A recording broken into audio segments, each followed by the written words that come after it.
Alors, on est dans le Pardes Rimonim, on est porte 14 et on est troisième partie. Donc, troisième partie de ce chapitre de la porte, de la porte 14, la première colonne. Qui, donc, on reprend, la grande part de ce chapitre, c'est d'expliquer un Zohar qui explique lui-même un verset du Cantique des Cantiques, qui est ce fameux verset, quand on a vu Bati Legani Achoti Kala, je suis venu dans mon jardin, ma sœur, ma fiancée, et avec effectivement tout ce qu'on avait vu, les actions qui ont été faites. J'ai cueilli, j'ai mangé, j'ai bu, et la fin du verset qu'on avait déjà vu, Ichlu Raim, Shitu Veshichlu Dodim, mangez les amis, et Shitu Veshichlu, buvez et enivrez-vous les Dodim. Très bien. Donc, il ne faut pas qu'on perde de vue pourquoi est-ce qu'on en est arrivé à ce Zohar. On en est arrivé à ce Zohar parce que la première partie de la porte 14, elle est là pour expliquer, donc cette porte s'appelle Ma'oud Ve'anaga, donc c'est la porte de la cuidité et de la direction, et on est là pour expliquer le mouvement et la cuidité des sphirotes. Et donc, on avait effectivement compris que les trois premières sphirotes avaient un degré particulier. On avait évidemment, je répète, vu que Bina, est-ce que le din sort d'elle ou ne sort pas d'elle, mais que les trois premières sphirotes, elles sont unies. Or, les trois premières sphirotes sont unies, et on a vu dans le chapitre 13 les différents degrés d'unification des sphirotes. Mais il se trouve, et le Zohar dit que, le Ramak dit qu'on a un texte du Zohar, et même plusieurs, on va en voir encore un autre après tout à l'heure dans Parashat Lech Lecha, qui va nous expliquer que c'est pas aussi simple que ça. Que effectivement, il est possible que même dans ces trois premières séphirotes, ces trois degrés les plus hauts qui s'appellent Keter, Chochma et Bina, et surtout entre Chochma et Bina, l'union n'est pas aussi parfaite ni aussi absolue qu'on aurait pu l'imaginer de par le statut de Chochma et Bina. D'accord?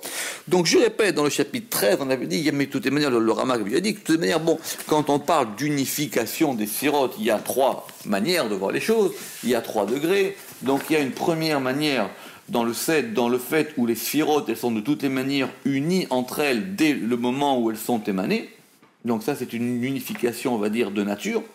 Après, il y a une deuxième unification, qui est une unification particulière qu'on fera en fonction du temps.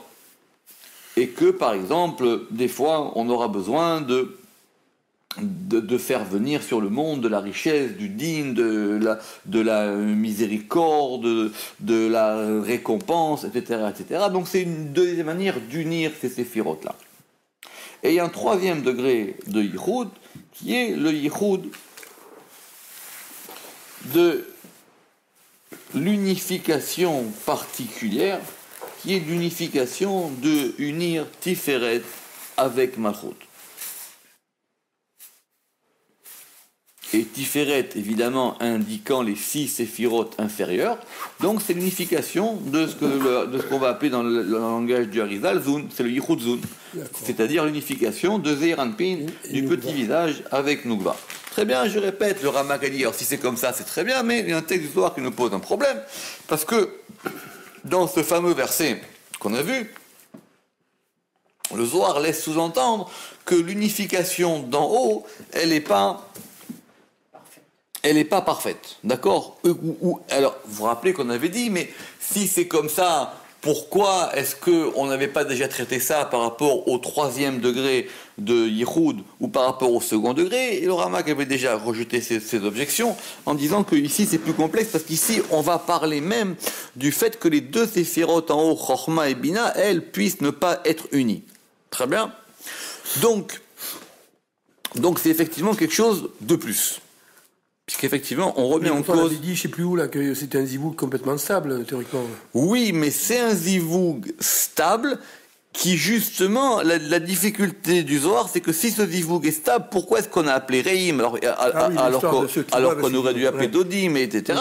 Évidemment, comme c'est l'habitude, tant qu'on est dans un texte du Zohar, autant quand même bien l'expliquer et le maîtriser, plutôt que de passer en courant. Très bien. Alors, on a fini l'explication du texte, mais on veut s'interroger sur cette dernière phrase.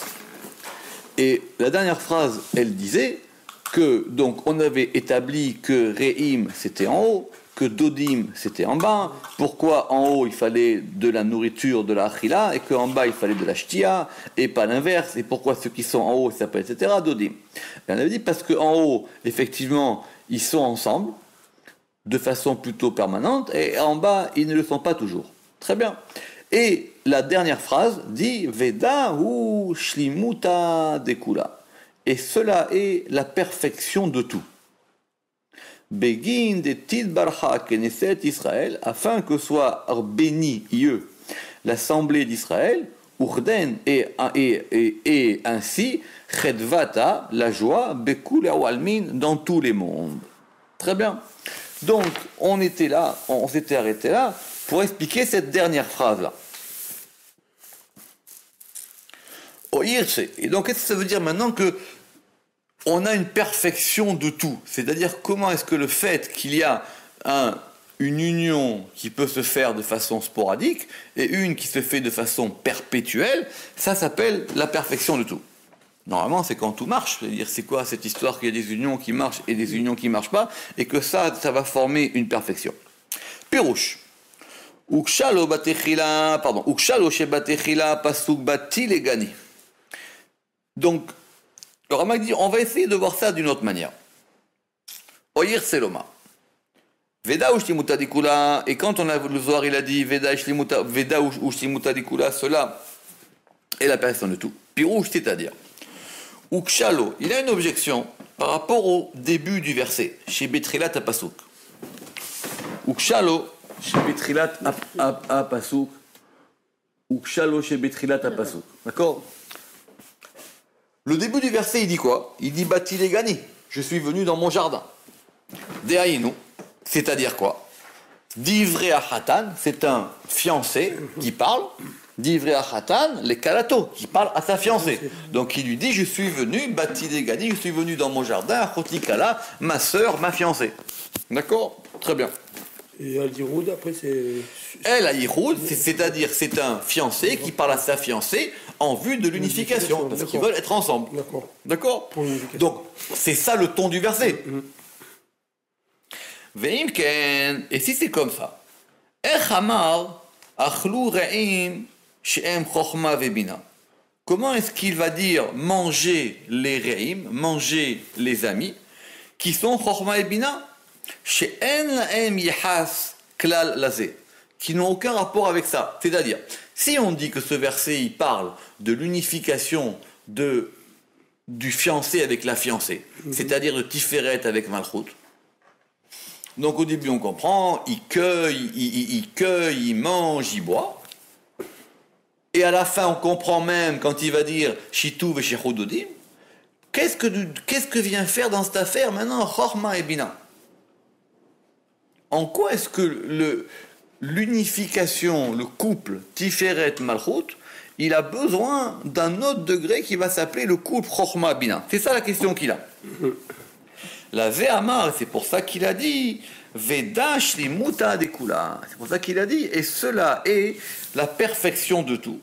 Begin de idbarha knesset Israël, afin que soit béni l'assemblée d'Israël. Pirouche.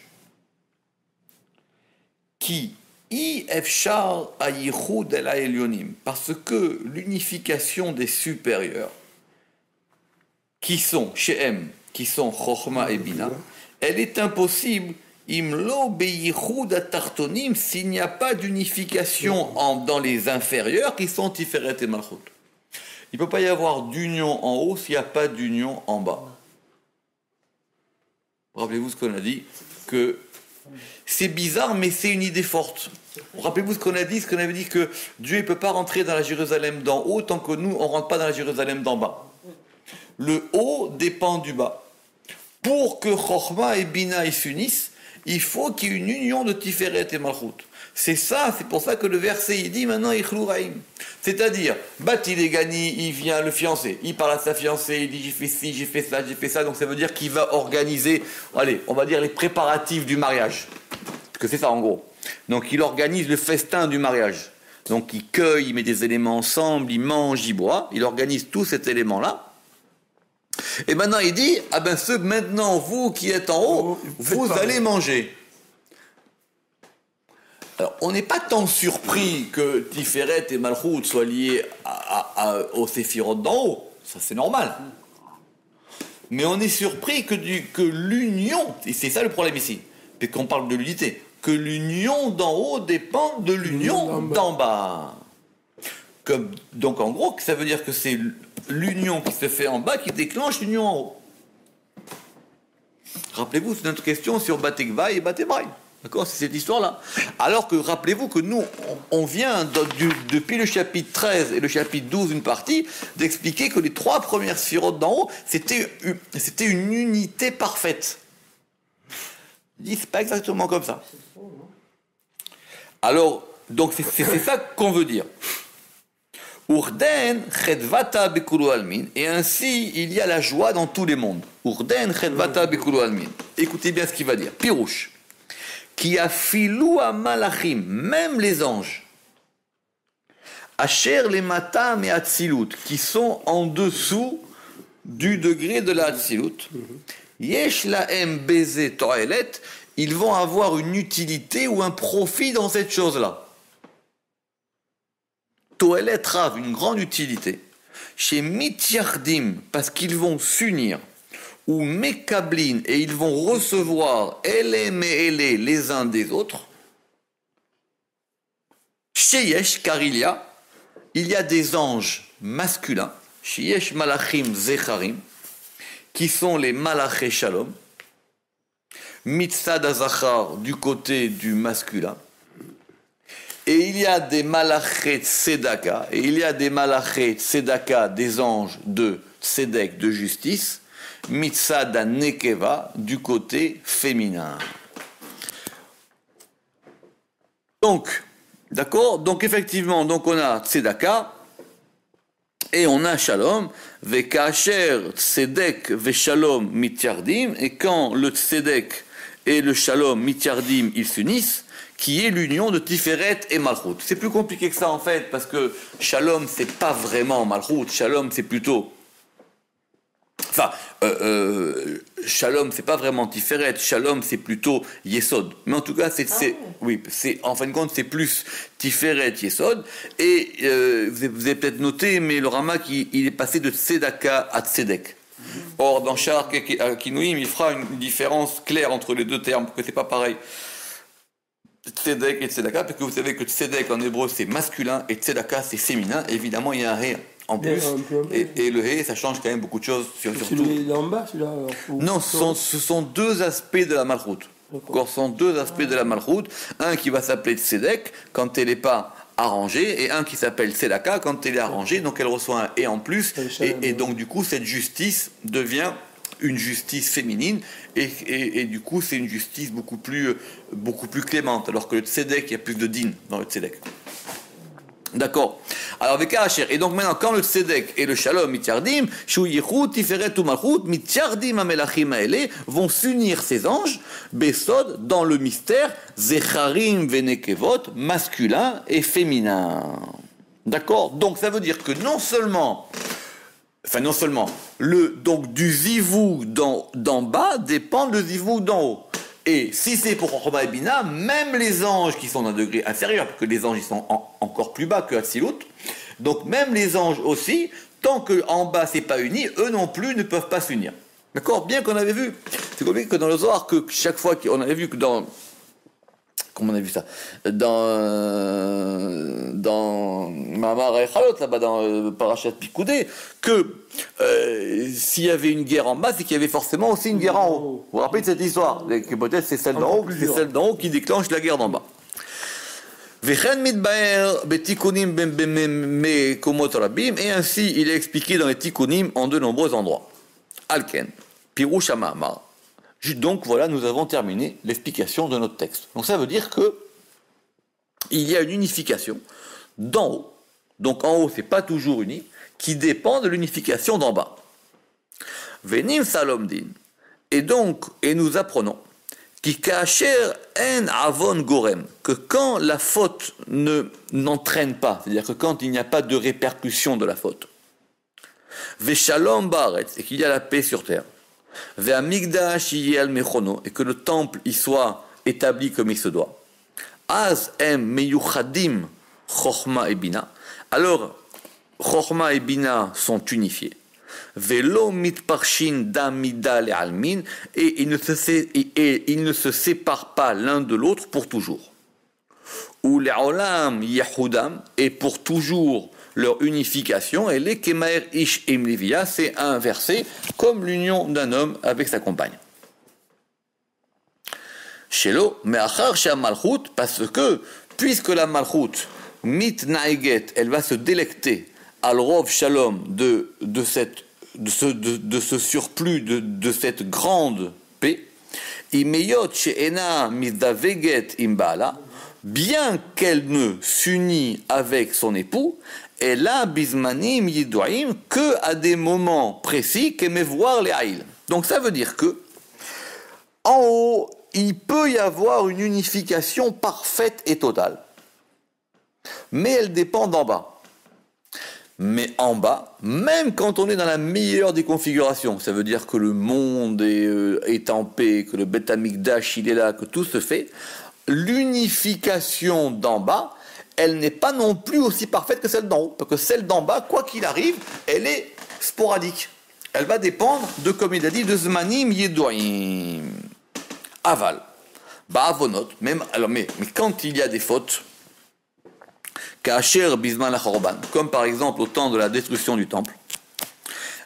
En yichud vezivug, il n'y a pas d'unification et d'union. Lo beYerushalayim ha'elyona, ni dans la Jérusalem d'en haut, velo beYerushalayim ha'tartona, ni dans la Jérusalem d'en bas. Ve'omnam, mais toutefois, achiluk sheyesh, la distinction qu'il y a, la malchut pour la malchut, bisman azé, entre ce temps-ci, l'Izman HaShalom est le temps de la paix, ou Sha'ata Mezonta Aliede Shlish, c'est que aujourd'hui, puisqu'on dit, voici ce qu'il dit le Ramak, puisqu'on dit que de toutes les manières, en bas, le Zivug, il n'est pas permanent. Alors, quelle différence entre le moment de la paix et le moment de la faute? En haut, quand il y a la paix, c'est un Zivug permanent. Et quand il y a la faute, le Zivug n'est pas parfait. Mais en bas, quoi qu'il arrive, même en temps, tout marche, hein. C'est aussi un Zivug sporadique. Donc quelle différence il y a entre les deux?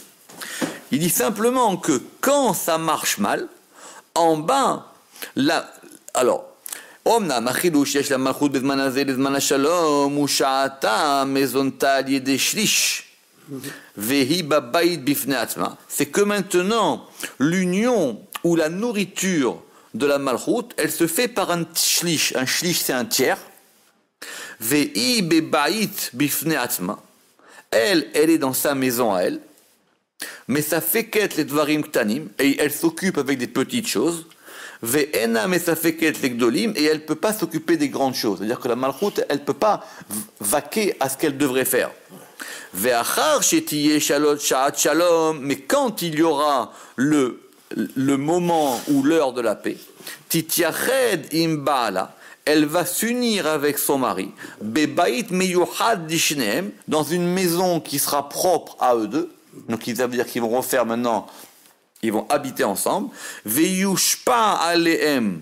Shefa ou mazon aden tachlit, et sera influé sur eux un influx et de la nourriture ad en tachlit de façon indéfinie, c'est-à-dire qu'il y en aura tant qu'on en veut.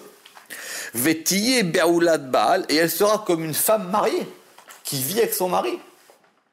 Alors que déjà présent, un il est là, l'autre il est là-bas.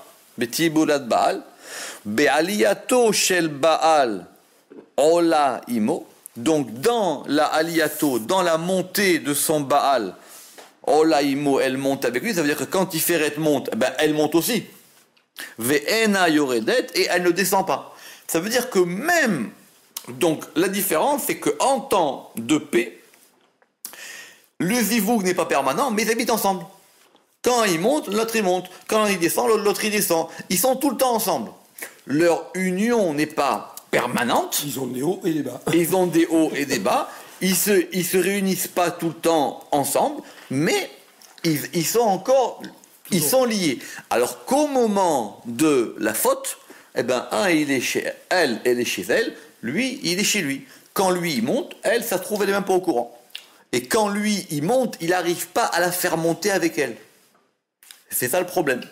C'est ça ce problème de Yichud Zut. Tiferet, elle peut monter. Tiferet, elle est sur l'axe central. Elle peut monter jusqu'à date, elle peut monter jusqu'à elle peut monter jusqu'à Keter, tout à fait.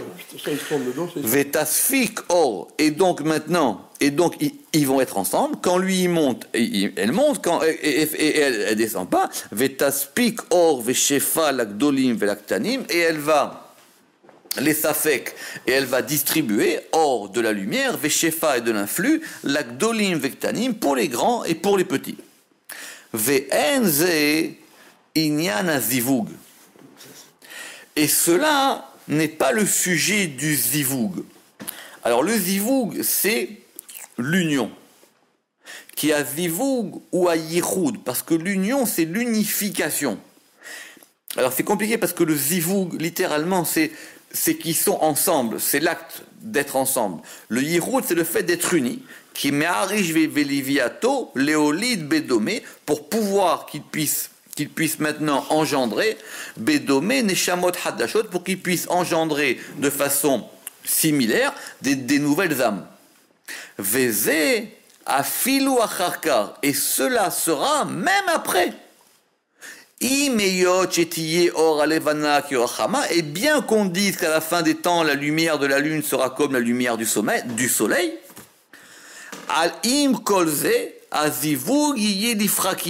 malgré tout cela, le zivug, c'est-à-dire le moment où ils vont s'unir ensemble, il sera l'ifrakim, il sera que de temps en temps. Kemo kodem, comme avant. Meuta gamken, comme avant, ça veut dire que c'est pas tout le temps. Gamken veyoter meshubar, mais ça sera un degré d'union plus forte. Donc, on a gagné qu'effectivement, il y a une différence entre le haut et le bas, quoi qu'il arrive. Simplement, en haut, quand ça sera dans un moment de shalom, eh ben eux, en haut, ils sont ensemble, Abba, Veima, et ils ne bougent plus.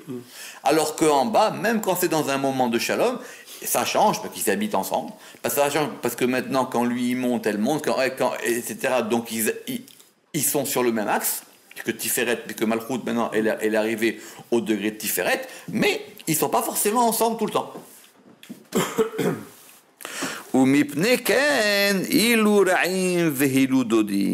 Et donc cette distinction, et c'est pour cela que ceux-ci sont appelés des Re'im et ceux-ci sont appelés des Dodim. Donc quoi qu'il arrive, on garde la distinction entre Re'im et Dodim. Donc la question qu'il avait Rabbi Lazar sur Rabbi Shimon, c'était une question générale. Même quand ça marche très bien, cette distinction de Re'im et Dodim, elle est là. Ce qui maintenant qu'on l'a expliqué peut paraître simple. Parce que de toutes les manières, effectivement, Chochma et Bina, c'est pas la même chose que Tiferet et Malchut. Non, ni en termes de nom, ni en termes de qualité. Re'im et Dodim, qu'est-ce que ça veut dire à la lettre? Eh bien, on avait posé la question. Re'im, ça veut dire littéralement, Re'im, c'était l'ami. Re'im, c'est l'aimer. et Dodim, c'est plus l'aimer. Donc on avait dit qu'effectivement, mais si en haut, ils sont tout le temps ensemble, donc on devrait appeler ceux qui sont en haut les aimés, et ceux qui sont en bas les amis. Bien qu'il y ait de l'amour dans les deux, mais ils se voient moins. Alors il dit, justement, comme ils se voient moins, il y a plus de désir. Donc comme il y a plus de désir, donc en bas, ils s'aiment plus qu'en haut. En haut, ils sont, si vous voulez, à un degré de frères et sœurs. En bas, ils sont à un degré d'hommes et femmes. C'est comme ça qu'on avait dit. Zé zivug, et c'est ça qu'on a dit, zé zivug, ça veut dire, c'est quoi? Cela est un zivug. Dès là, mitparshan, donc le re'im, c'est une union dans laquelle ils ne se séparent pas. Ele dodim veze zivug de mitparshin ad bazman halifatu. Ça veut dire c'est une union dans laquelle ils vont se séparer jusqu'à ce que ça recommence. Vechen yizdavgu mideyom biyom. Et ainsi ils vont s'unir jour après jour. Alkan igia anira alenu beishu vinyanze. Jusqu'à voilà maintenant ce qui est arrivé vers nous pour pouvoir expliquer cette chose-là. Od nire lechora ma'amar soter. Il dit tant qu'on y est, il y a encore un autre passage qui pourrait nous poser problème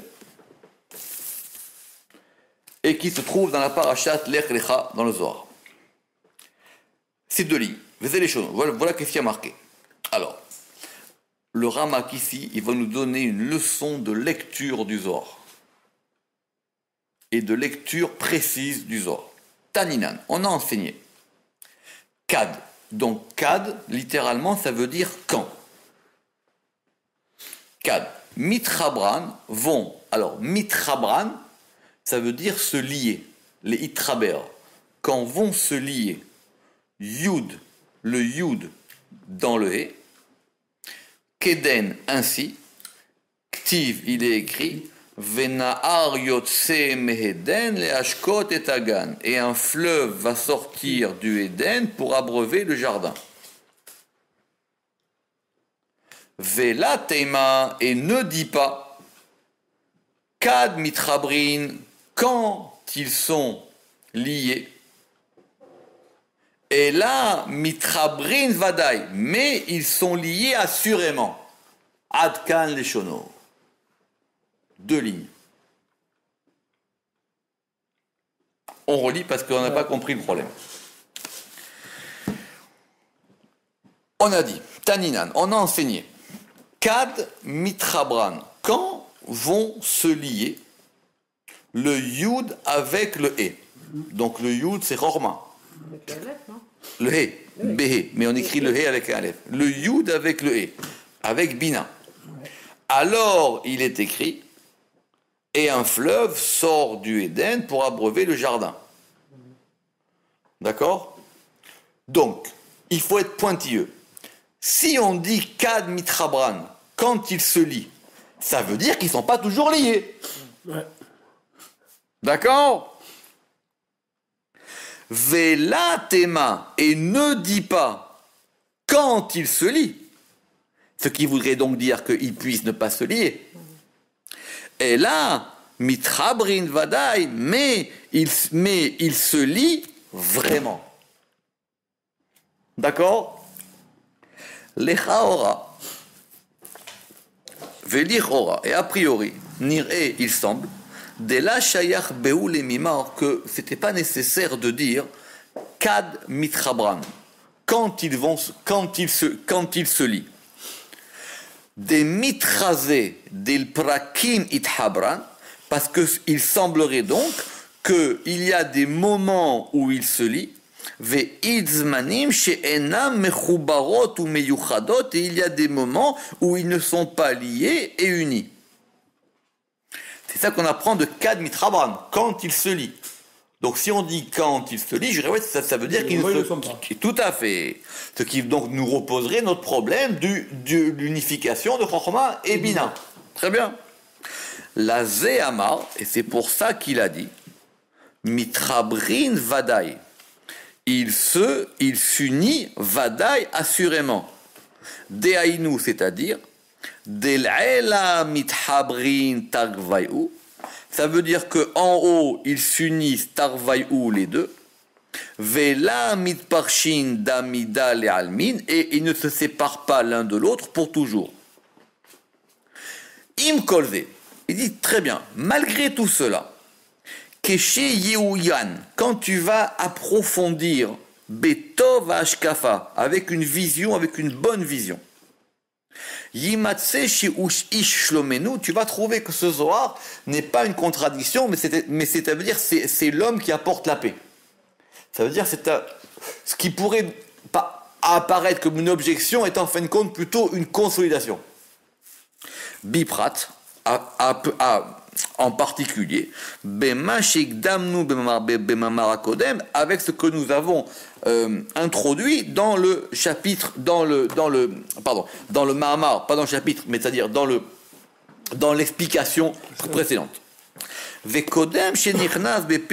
Et avant que nous rentrions dans cette explication, il faut qu'on fasse attention. Lama Amar, pourquoi est-ce qu'il a dit Kad Mitrabrin? Pourquoi est-ce qu'il a dit quand ils vont se lier?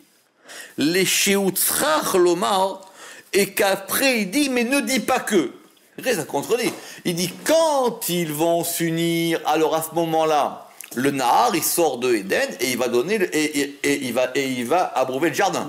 Parce qu'effectivement, pour que le Nahar sorte de Éden, il faut qu'il y ait une union de Chochma et Bina. Donc on a dit, quand il y a une union de Yud avec E, donc ça va provoquer que le jardin, ce fameux verset, il sort de Éden pour pouvoir abreuver le jardin. Pardon, le fleuve, il sort de Éden pour pouvoir abreuver le jardin. Qui va dans le... Tout à fait, très bien. Mais pourquoi tu commences par dire quand et après tu dis mais ne dis pas quand? C'est ça qu'il a dit, on reprend. Vela tema kad mitrabran et la mitrabrin vadai. C'est-à-dire c'est pas clair ce soir. D'accord? Leima. Donc on aurait pu dire Meikara. Donc sur le principe, le Yud il est uni avec le E, Yud Beke, Mitrabran ils sont unis, Vela Mitparshin le Almin, et ils ne se séparent jamais, et c'est ainsi qu'il écrit Venar Yotse le Edem.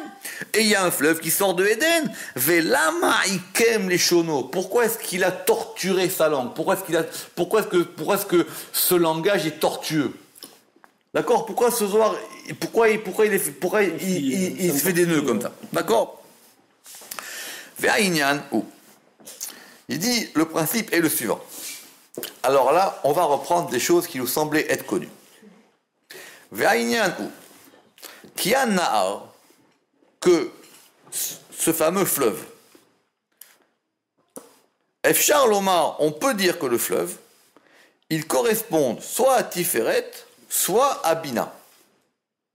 Et le Gan, il est soit vers Gan ou à Malchut, et le Gan, il est soit Malchut, ou soit les 6 directions, Olevav, Ketzavot et Fia Pirouche. D'accord? L'explication la plus simple, c'est qu'il y a un Nahar, le Nahar, il sort, donc le Nahar, c'est Bina, Yotse Me'eden, il va sortir de Chorma, les Hashkot, pour pouvoir abreuver le jardin, qui est la Malchut. D'accord? Ou alors, on peut dire que le Nahar, c'est Tiferet, d'accord? Et il va sortir de Éden qui pourra être appelé Bina, et pour pouvoir irriguer le jardin qui va être la Malchut. D'accord? Vekinouy Nahar ou Kinouy el Metziyut Or Gadol. Grande leçon de grammaire. Quand on dit Nahar en hébreu, c'est un fleuve. Très bien. Mais il dit, c'est un attribut pour désigner une grande lumière. Parce que ça vient d'un verset de Daniel qui dit Venehura imeshara, et la lumière est avec lui. Nahar, ça vient de Nahor en araméen, et qui veut donc dire la lumière. Un fleuve, c'est quelque chose qui éclaire. Alors, grammaticalement, c'est pas ce qu'on a l'araméen. Parce qu'en hébreu, c'est vrai que Nahar avec un E, c'est un fleuve, et Nahor, la lumière, c'est avec un Aleph. C'est pour ça qu'effectivement, en général, on dit que Nahar, c'est un fleuve. Mais en araméen, les Naher, ça veut dire éclairer. Donc un fleuve, c'est quelque chose qui va donner de la lumière. En tout cas, ce fleuve ici. Et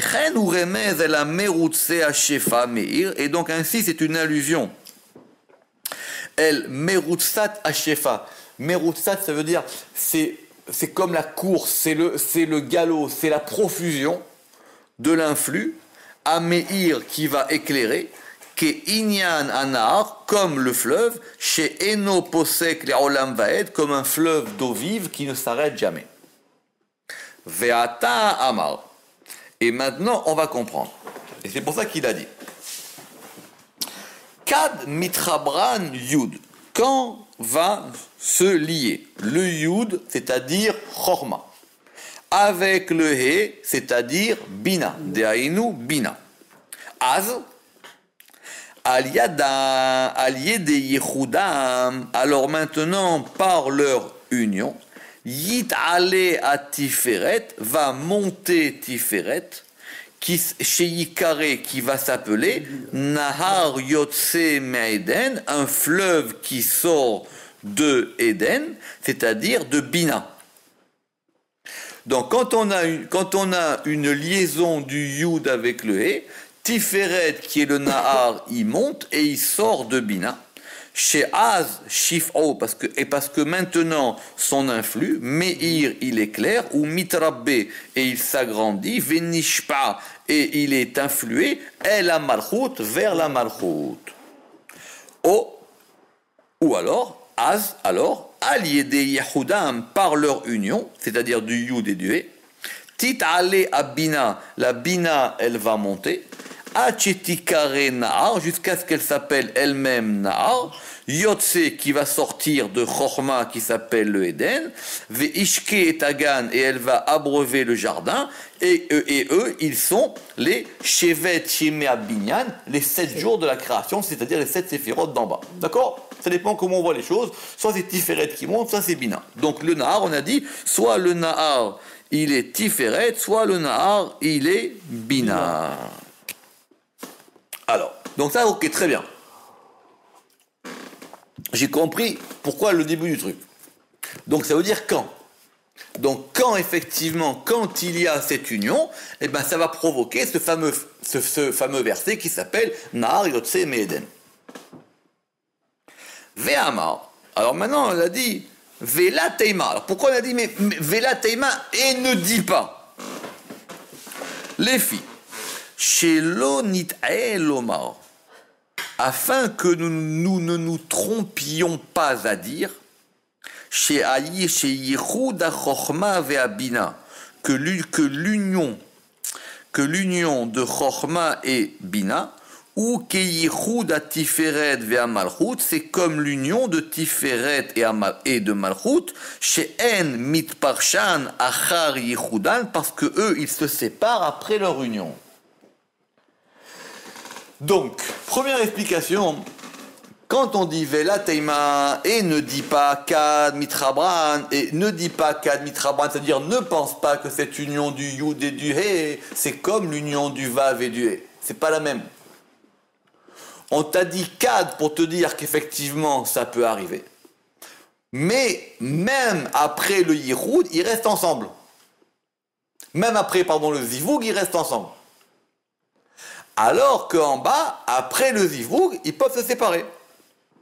Et là, Mitrabrin Vadaï, mais ils vont se lier Vadaï assurément chez les Olam Yehudam, parce que pour jamais ils sont unis, ou Me'olam Enam Mitpardim, et pour jamais ils ne se séparent pas, Ish Me'al Echav, l'un par rapport à l'autre, Ba'et Shehu et Shalom, au moment qui est le moment de paix, comme on a dit.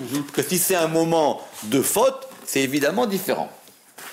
Ve'amar, et il a dit, Kad Mitrabran, c'est pour ça qu'on a dit Kad Mitrabran, quand ils vont se lier, les filles Sheyesh Et She'enam Meyuchadim, parce qu'il y a un moment où ils ne sont pas unis, Ke'inyan Agalut, comme par exemple pendant l'exil, chez Ushat Cherum, qui est un moment d'exception, chez Az Nishba, et parce que là-bas, qui est un moment d'urgence de Cherum, qui est un moment de Cherum d'urgence, chez Az Nishba, parce que là-bas, Dieu, il a juré, et il a dit, Velo avo beir shelo ikanes birushalayim, je ne descendrai pas d'en bas avant que vous ayez dans Jérusalem, d'en haut, avant que vous ayez dans Jérusalem, là-bas, comme on l'a expliqué plus haut. Ou alors il dit, on peut peut-être expliquer les farcho beofen acher, on peut l'expliquer d'une autre manière. En tout cas, ce cas de Mitrabran, ça veut dire que c'est un camp qui veut nous expliquer qu'il y a effectivement un moment où ils sont liés et un moment où ils ne sont pas liés, mais que cette liaison n'est pas la même que la liaison d'en bas. Oui, mais on est quand même obligé de dire que Kad. C'est pour ça que le soir, il était obligé de dire ça. Il dit, ça aurait été plus simple de dire, quand le Yud il s'unit avec le et ça et cela, ça fait descendre le fleuve. Pas shoot. Pourquoi j'ai besoin de dire quand ça se passe? Donc, ça veut dire, je comprends qu'il y a des moments où ça se passe pas. Alors, il dit, mais quand ça se passe pas, c'est pas pour ça qu'ils sont désunis. Ils sont séparés quand même. Non. Ce camp qui sert à deux choses, hein, quand ils s'unissent. Très bien. Ou alors, Efshar et Farcho, on peut l'expliquer d'une autre manière. Kad mitrabran, quand ils vont se lier, pirouche, c'est-à-dire bebechinat riburan veyichudan, de l'aspect de leur liaison et leur union. Ktiv, il est écrit Venar Yotse Beden, etc. Pirouche, ça veut dire Nahar Yotse, le fleuve il sort. Que Pirouche et Pirachnu Leaïl, comme on l'a expliqué plus haut, Deaïnu, Leashmienu, c'est pour nous faire comprendre. Ma'ala zo anifreret, c'est pour nous faire comprendre ce degré particulier. Chez Inyan an-Nahar, parce que ce principe du fleuve, Ve Inyan Yotse, et le principe de Yotse chez Ove, qui est un présent. Le verset il dit Nahar Yotse Eden, le fleuve il sort. Chez Pirusho Leolam Yotse, et qui veut dire qu'il sort tout le temps. Le Harizal il va dire ce Nahar Yotse Eden, comme il explique mon frère, c'est le fleuve qui va alimenter tout le temps l'humanité. Tout le temps. Il sort tout le temps ce fleuve. C'est en permanence. Même quand la période est sombre. Non, Tout le temps. Sinon, sans ça, sinon il n'y a pas de monde. Et les quatre confluents de ce fleuve qui est marqué dans le verset, Veillez les Barachim, ils vont correspondre soit aux quatre principes, Esh, Ruach, Maïm, Ve'afar, soit ils vont correspondre à 4 aleph, soit ils vont correspondre aux 4 degrés de la Merkava, mais c'est la lumière, l'irrigation permanente du monde. Ve'eno posek, et cela ne s'arrête pas. Zeu bebechinat yediata, et cela, c'est dans un aspect qui doit être connu. Ve'amrou, et on a dit, alors donc si on explique comme ça, encore une fois, alors ça veut dire quand, alors maintenant comment va dire Vela Tema et ne dit pas. Pirouche, Shelon était bidvarav, pour que tu ne te trompes pas dans ces paroles, l'Omar, pour dire que chez Inyan, Kad mitrabran, chez Yeshman de la mitrabran, pour dire que si effectivement on a dit quand ils sont unis, liés, ça veut dire qu'il y a des moments où ils ne sont pas liés. Et là, mitrabran leolam vadaï, mais simplement, il s'unit pour toujours, assurément. Ou milat kad. Alors maintenant, qu'est-ce qui vient nous apprendre ce kad? Ce kad-là, ici. C'est-à-dire quand? Où? Léorot, il est là pour nous enseigner. Chez Inyanze, que ce principe-là, ou bebechinat riburam levad, cela n'indique que la liaison. Les itraber, c'est pas la même chose que les itiached. Les itraber, ça veut dire lié. Les itiached, ça veut dire unifié. Donc on a dit quand ils se lient. Ve inyan chibur, efshar lefaresh kemo shepirashnu lehaïl, et le chibour, il correspond à la distinction qu'il y a entre le moment de la paix et le moment de la faute. Dehaïnu beshaat shalom. Donc, il faut comprendre que le Zohar, il a dit les itraber. Donc, on ne peut pas traduire les itraber par les itiached. C'est pas pareil. Les itiached, c'est unir. Les itraber, c'est lier. Unis, ils sont toujours unis en haut. C'est Chorma et Mina. Simplement, liés, ils ne sont pas tout le temps liés. Il y a des moments où ils sont liés, des moments où ils ne sont pas liés. Donc on a dit, quand ils sont liés, mais unis, ils le sont tout le temps. Mais ne dis pas Kad Mitrabran, mais ne dis pas Kad Mitrabrin, ne dis pas quand ils sont liés. Et là, Mitrabrin Vadaï, mais assurément, ils se lient. À des moments, il se lit, à des moments, il ne se lit pas. Ça va dépendre effectivement ça va dépendre des moments. Mais c'est pas la même chose que en bas, que Tiferet et Malchut, des fois, ils sont ni liés, ni unis. Et donc, à ce moment-là, on va pouvoir dire que le Nahar... Alors, on peut dire que le Nahar, c'est Chorma, le Eden, c'est Keter, et le Eden, il est Keter Elion, et le Gan, il est Bina. Parce que c'est comme ça que Rabbi Shimon bar Yochai, il a expliqué dans les Tikkunim. Donc il y a plusieurs manières d'expliquer, on est d'accord, soit on a dit c'est Chorma Bina, soit on a dit c'est Tiferet Bina, soit on dit c'est Keter Chorma. Veata. Et maintenant, le Inyan, le principe de Kad Mitrabran, ça veut dire quand ils vont se lier. En akavana el azivug mamash. On ne veut pas parler de l'union. Shewa yichud. Non, on ne veut pas parler du zivug qui est le yichud. Donc si on veut être clair dans la traduction, il faut avoir trois termes. Un terme pour zivug, un terme pour yichud et un terme pour chibur.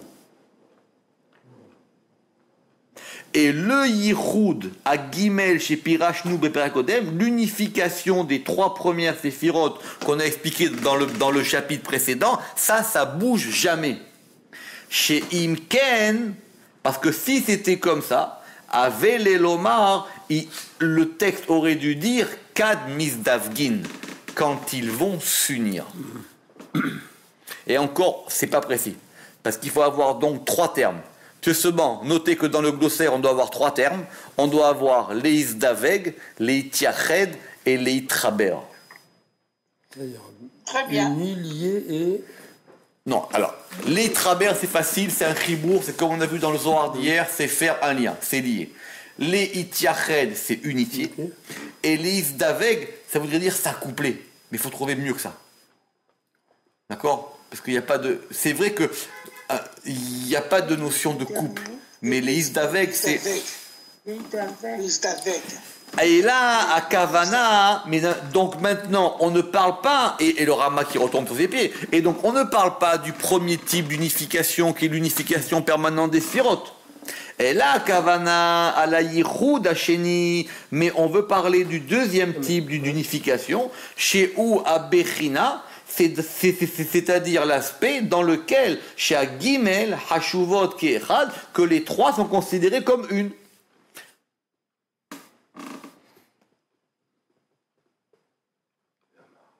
Ve'amar, et c'est pour ça qu'on a dit, De'ainu, Bechinat, Vena'ar, Yotse, Meheden, Leashkot et Tagan, et le fleuve, il sort du Éden pour pouvoir abreuver le jardin, qui Bechinat, parce que du point de vue de l'aspect Yichud ve-Chibur, du point de vue de l'aspect du Yichud et du Chibur, à Chochma ima Bina, de Chochma et de la Bina, le verset il a dit à Marakatouv, Yotse me Eden, et le fleuve il sort de Eden. Pirouche, Kilo ba akatouv vidrosh lanou, le verset n'est pas venu nous expliquer le Yichud, c'est-à-dire l'unification, Ve'ardout et l'unité de Chochma dans Keter, qui mit l'oyeda bekolele, parce que maintenant, qui est-ce qui peut parler de ce degré-là d'unification de Keter et Chochma? Et là, bebechinat yichud Chochma ou Bina, on veut nous parler de l'unification de Chochma et Bina, veuma shekiven akatuv leber lanou, et c'est ça que l'écriture vient nous expliquer. Ça veut dire que c'est compliqué. Si tu dis Kad Mitrabran, ça veut dire que des fois ils sont liés, des fois ils sont pas liés.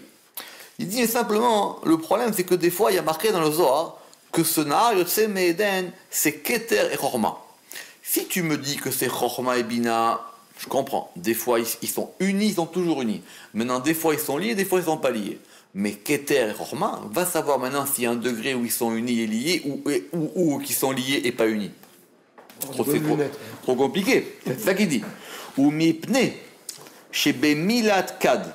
Et puisque dans ce mot de Kad, Efchar lavo mimenu adataout, il est possible qu'effectivement cela nous induise en erreur. L'archov, pour pouvoir penser chez Pa'amim en mitziardot ou pa'amim enam mitziardot, que des fois ils s'unissent et des fois ils ne s'unissent pas. La chen amar velo tema. C'est pour ça qu'il a dit, et ne dis pas kad mitrabran, sheu ora lazman, ne dis pas quand ils vont se lier, ce qui voudrait donc nous indiquer une réalité temporelle, chez Zeheno, parce que cela n'est pas. Et la vadaï mitrabran, mais assurément il se lie. Adkan igia pirouche amamarazé. Fin d'explication. Ou be'echad me'adrachim aele. Et dans une de ces voies, yuchal ameayen, le scrutateur, il pourra, letaken et kol asher yisham bedek, dans tout où il va pouvoir livdok, où il va pouvoir être bodek, chercher, kedé shelo yiye divrei Rashbi alav shalom, afin que les paroles de Rabbi Shimon Bar Yochai ne soient pas sotrim helu vehelu chas shalom, se contredisent l'une l'autre chas shalom. On va terminer là-dessus, très important cette phrase. Ça veut dire que d'après le Ramak, il n'y a aucune contradiction dans le Zohar. Et il l'a regardé de près. Ça veut dire quoi? Alors qu'il vient de Apparemment, nous dire qu'effectivement, c'est pas pareil. Ça veut dire que le Zohar, une fois, il va dire Nahar yotse me'eden, Chochma bina, une fois Tiferet, une fois Keter, Chochma, etc., ne vient pas à penser qu'il y a des contradictions. C'est un texte sans contradiction. C'est à nous de trouver le chemin. Ça veut dire que pour lui, tout le Zohar, et c'est l'un des premiers à avoir pensé ça, que tout le Zohar correspond à une unité de pensée. C'est pas une accumulation de textes qui se contredirait. Un coup c'est écrit comme ça, un coup c'est comme ça, un coup c'est comme ça, un coup c'est pas comme ça. Il y a beaucoup à prendre de ces deux lignes-là. Je répète, Shelo yiye divrei Rashbi sotrim elu leelu, afin que les paroles de Rabbi Shimon Bar Yochai ne puissent pas se contredire les unes les autres. Chas v'shalom. Ça veut dire que pour lui... Alors après, comment on s'en sort? C'est une question. Parce que c'est vrai qu'il y a marqué des fois des choses qui peuvent nous paraître contraires et non pas contradictoires. Comment on s'en sort? C'est une autre question. Il fait qu'il dit, il faut trouver un chemin. Mais c'est l'enseignement de Rabbi Shimon Bar Yochai et on ne peut pas dire, là il s'est contredit par rapport à quelque chose d'autre. Ça veut dire que la grandeur que lui il voyait dans le Zohar, que nous aussi on la voit. Baruch Adonai Leolam, Amen ve Amen.